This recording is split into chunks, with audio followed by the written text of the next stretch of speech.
네, 오늘은 페이스북, 현재 이제 이름이 메타 플랫폼으로 바뀐 메타에 대해서 저의 관점을 간략하게 남겨보고, 언제나 그랬듯이 매수 매도에 대한 추천은 아니고 한 개인의 간략한 생각이니 그냥 재미있고 가벼운 마음으로 저의 생각을 들어주셨으면 합니다.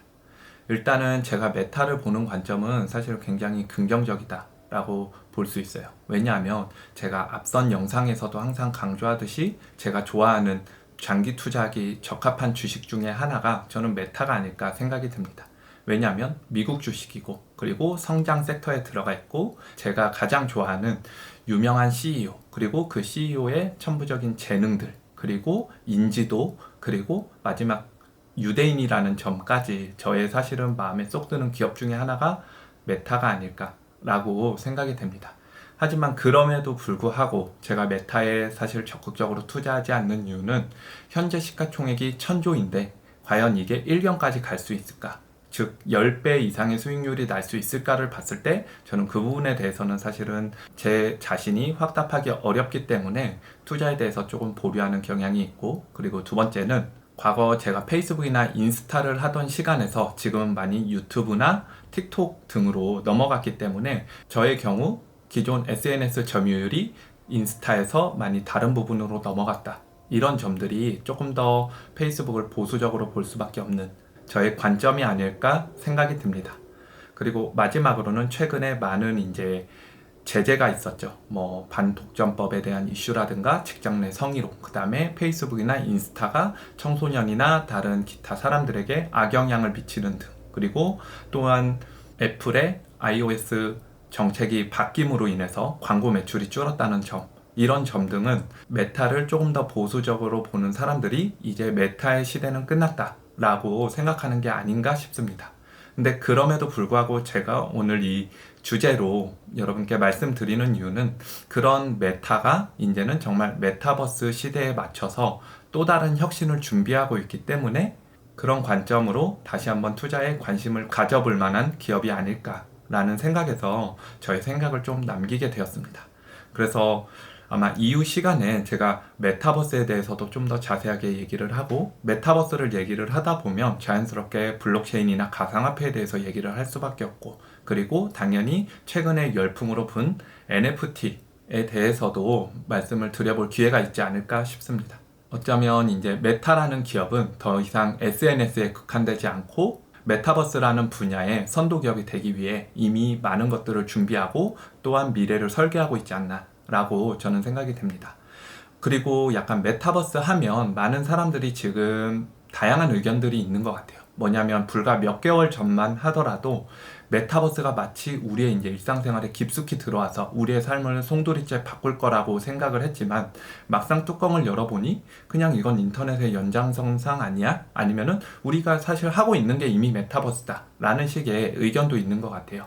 그래서 저는 이게 마치 어떤 거와 좀 비슷한가 생각을 해봤더니, 과거 우리나라의 아이폰, 그러니까 스마트폰이 보급되기 전에 그 전 단계인 PDA 폰이라는 기계가 있었습니다. 그래서 그걸 통해서 어떻게 보면 이제 손안의 인터넷 시대가 열렸다 라고 생각을 했는데, 사실 그때 그 PDA 폰이 이제 등장을 했을 때 많은 사람들이 이용하진 않았던 걸로 저는 기억을 하고 있어요. 왜냐하면 기존의 컴퓨터를 대체하는 거에는 분명히 한계가 있었고, 또한 이용 요금이라든가 그 다음에 사용하는 사람들이 극소수였기 때문에 대중적으로 확장되기 어려웠다 라고 생각을 하는데, 그에 반해 스마트폰은 정말 대단한 혁신을 가져왔다 라고 생각이 듭니다. 근데 어쩌면 메타버스도 지금 그런 단계가 아닌가 생각이 들어요. 여기저기서 내가 메타버스야 하고는 있지만 막상 그거를 써보면 저희가 굳이 왜 메타버스를 해야 돼?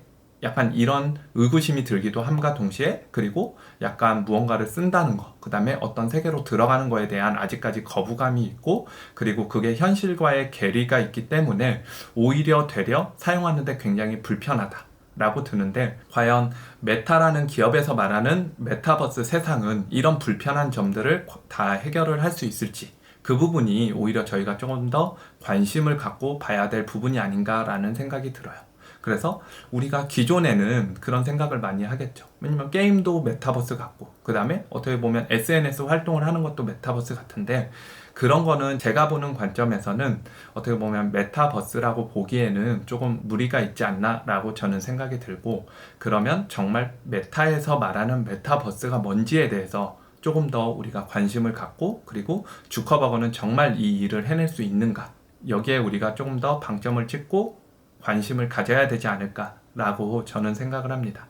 그리고 주커버그의 장점으로는 사실 그간 해왔던 일이 굉장히 혁신적인 일을 많이 해왔고, 그리고 정말 일찌감치부터 메타버스에 대한 선점을 하기 위해 노력을 했다는 점, 그리고 저는 그가 아직 굉장히 젊다는 점, 이런 것들이 메타의 앞으로의 발전 가능성이 있지 않을까라고 저는 생각을 합니다. 그래서 실제로 메타라는 기업은 앞으로 우리에게 이런 일을 할 거라고 말을 해주고 있는데, 그 중에 첫 번째가 가상현실, 그리고 두 번째가 증강현실, 그리고 세 번째가 거기에서 사용될 코인, 이렇게 크게 세 가지로 정리를 할 수 있을 것 같아요. 그래서 과연 이 세 가지를 우리가 살아있는 이 수년 안에 이거를 정말 현실화를 시킬지, 그건 아직은 미지수지만 저는 어느 정도 가능성은 있다라고 생각이 듭니다. 특히 가상화폐 같은 경우는 이미 충분히 할 수 있는 기술이고, 그리고 이미 페이스북 메신저라든가 왓츠앱을 통해서 전 세계에 사용하는 사용자 수가 상당히 많기 때문에 사실은 이런 가상화폐는 도입이 되기만 한다면 정말 바로 유용하게 쓰일 수 있는 기술이다. 왜냐하면 우리가 열심히 한국에서 일을 해서 미국에 돈을 보내야 될 때 복잡한 과정을 굉장히 단순화시켜주는, 마치 우리가 카카오페이를 이용해서 친구들에게 쉽게 송금하는 이런 역할을 할 수 있기 때문에, 이런 것들이 현 시대에 불가능한 기술도 아니고 법망이나 어떤 문제들만 해결한다면 충분히 적용할 수 있다. 그리고 이 기술을 바탕으로 또 우리가 기존에 스마트폰에서는 구현하지 못했던 어려운 것들을 또한 가상현실 또는 증강현실을 통해서 개발할 수 있지 않을까라고 생각이 듭니다. 그래서 궁극적으로는 결국 이거를 사용함으로 인해서 우리가 더 편해지고 재밌어지면 되는데, 그거는 조금 시간은 걸리겠지만 결국은 저는 주커버그가 해낼 수 있을 거라고 생각을 하고는 있어요. 그래서 오늘 내용을 한마디로 정리를 하자면, 페이스북, 그러니까 지금의 현 메타는 저는 굉장히 좋은 기업이다 라고 생각을 하고, 그 다음에 앞으로의 성장 가능성도 충분히 있다. 그렇지만 이미 너무 시가총액이 비싸기 때문에 저 같은 경우는 들어가기에는 굉장히 주저스럽다 라고 저의 생각을 한마디로 정리를 해보았습니다. 그래서 이후 시간에는 메타버스가 좀 더 뭔지에 대해서, 그리고 그 메타버스에 연관된 가상화폐, NFT까지 조금 더 공부가 된다면 또 잘 정리를 해서 저의 생각을 남겨보도록 하겠습니다. 오늘 영상은 이것으로 마치도록 하겠습니다.